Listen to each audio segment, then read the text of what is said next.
Hi Steven, ano masabihin ko? Hello, hindi kami makapunta this Saturday, that's why we made this video. Ayun lang, I'm very thankful kasi naalala kita.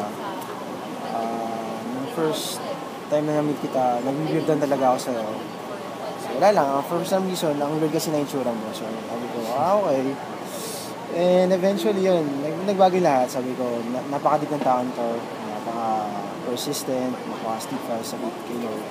And ayun, very thankful ako kasi naging ka-victory group kita. Though, Sunday ka, Tuesday ako, pero parang hindi naging hadlang yan para magkakilala tayo. Thank you kasi pinagamit mo yung bahay nyo, yung Christmas party, yung victory weekend ni Rev. And I'm very thankful kasi sometimes nag-text ka, nag-reach out ka sa amin. And yun, sumasama ka sa pagtakbo sa amin sa Ultra. Short message, I know this is not the end, so I won't say goodbye. So, ayun, all the best sa career mo, sa Manulife. All the best sa paglipat mo ulit or pagbalik mo sa UBL. And really thankful kasi, priority mo yung family mo. And I wish you all the best. And ayun, I hope na makasama natin sa Pico de Oro with Mike, with Gian. And sana by that time prepared ka na. Kasi maging tour guide namin. Ayun, all the best. Steven, syempre una,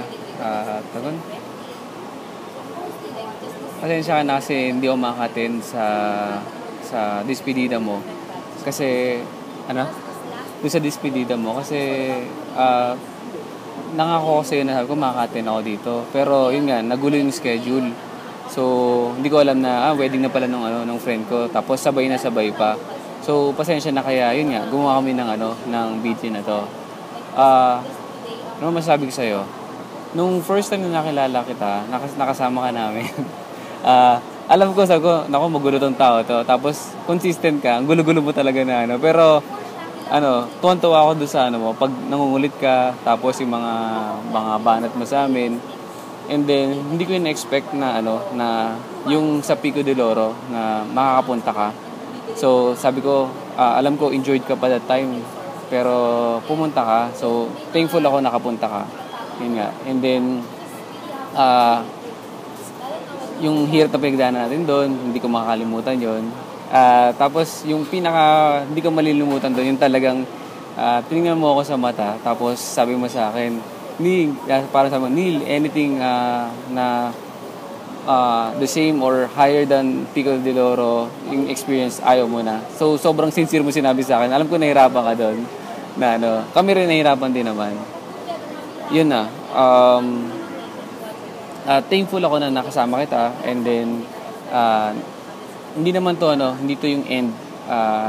Pwede pa naman kami bumisita diyan sa U-Belt, and kain mo na lang ako diyan sa despedida mo. Hindi kami makapunta, pero rest assured, hindi mawawala yung communication. Te-text pa rin kami, sama ka pa rin sa namin pag may mga lakad. Yun nga, kung sa Pico de Oro or anything na punta namin, sama ka pa rin. Yun lang. And hindi ka mawawala. Yun lang. God bless you, brother. Bye. Bye.